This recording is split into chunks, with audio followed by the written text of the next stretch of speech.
കരയുദ്ധത്തിന് US തയ്യാറെടുക്കുന്നുവെന്ന അഭ്യൂഹങ്ങൾ ശക്തമാകുന്നതിനിടയിൽ American പട്ടാളത്തെ വെല്ലുവിളിച്ചുകൊണ്ട് Iran special ഫോഴ്സിന്റെ video ഇതാ പുറത്തു വരികയാണ്. കം ക്ലോസ് എന്ന് വിളിച്ചുകൊണ്ടാണ് എൻ്റെ അടുത്തേക്ക് വരൂ, ഞങ്ങളുടെ അടുത്തേക്ക് വരൂ എന്ന് ആക്രോശിച്ചുകൊണ്ടാണ് ഇറാന്റെ ആ ഒരു വീഡിയോ പുറത്തു വരുന്നത്.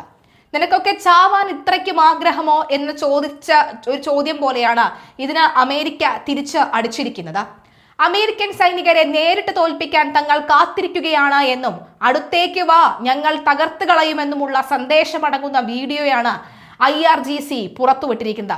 59 സെക്കൻഡ് ദൈർഘ്യമുള്ള വീഡിയോയിൽ ഇറാന്റെ പ്രത്യേക സംഘം സൈനികർ ആയുധങ്ങളുമായി തയ്യാറെടുക്കുന്നതിന്റെ ദൃശ്യങ്ങളാണ് കാണാൻ സാധിക്കുന്നത്. ദുർഘട പ്രദേശത്ത് സൈനിക അഭ്യാസത്തിൽ ഏർപ്പെട്ടിരിക്കുന്നവരെയും മിസൈൽ ലോഞ്ചറുകളുമായി നീങ്ങുന്നവരെയും ഉഗ്ര സ്ഫോടനങ്ങളുടെ ദൃശ്യങ്ങളും വീഡിയോയിൽ ചേർത്തിട്ടുണ്ട്.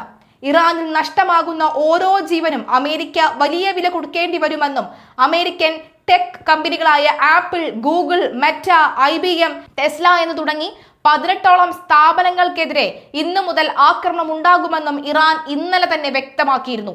ഈ സ്ഥാപനങ്ങളിലെ ജീവനക്കാർ ഓഫീസുകളിൽ നിന്നും ഓഫീസ് പരിസരങ്ങളിൽ നിന്നും ഒഴിഞ്ഞു പോകണമെന്നും ഇറാൻ മുന്നറിയിപ്പ് നൽകിക്കഴിഞ്ഞു. ഭീകര സ്ഥാപനങ്ങളാണ് ഇവയെന്നും ഈ സ്ഥാപനങ്ങളുടെ 1 കിലോമീറ്റർ ചുറ്റളവിൽ താമസിക്കുന്നവർ സുരക്ഷിത സ്ഥാനങ്ങളിലേക്ക് മാറണമെന്നും ഇറാൻ ആവശ്യപ്പെടുകയാണ്. സർവ്വസന്നാഹങ്ങളുമായി അമേരിക്കൻ സൈന്യം തയ്യാറാണെന്നായിരുന്നു വൈറ്റ് ഹൗസിന്റെ ഇന്നലത്തെ പ്രതികരണം. അധിക സൈന്യത്തെ കൂടി പശ്ചിമേഷ്യയിലേക്ക് നിയോഗിക്കുന്നുവെന്നും വൈറ്റ് ഹൗസ് വ്യക്തമാക്കുന്നു.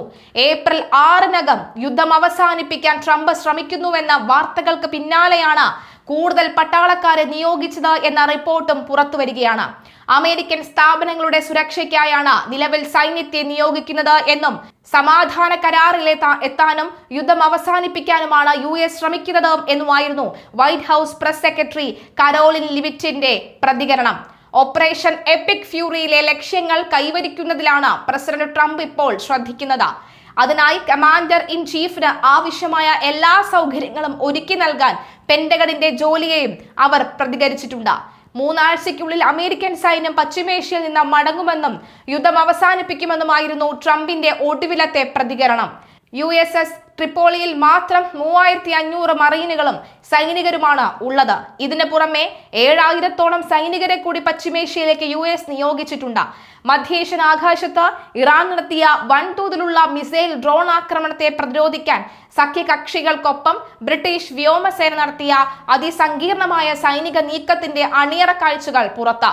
BBC പ്രതിനിധി ലൂസി വില്യംസൺ നേരിട്ട് RAF വോയേജർ ടാങ്കർ വിമാനത്തിനുള്ളിൽ നിന്ന് നടത്തിയ റിപ്പോർട്ടിംഗ് ഒരു യുദ്ധമുഖത്തെ ശ്വാസമടക്കി പിടിച്ചുള്ള നിമിഷങ്ങളെയാണ് ലോകത്തിന് മുന്നിലെത്തിക്കുന്നത്. അതേസമയം ചില പ്രവചനങ്ങൾ കൂടി ഈ സമയം വൈറലാവുകയാണ്.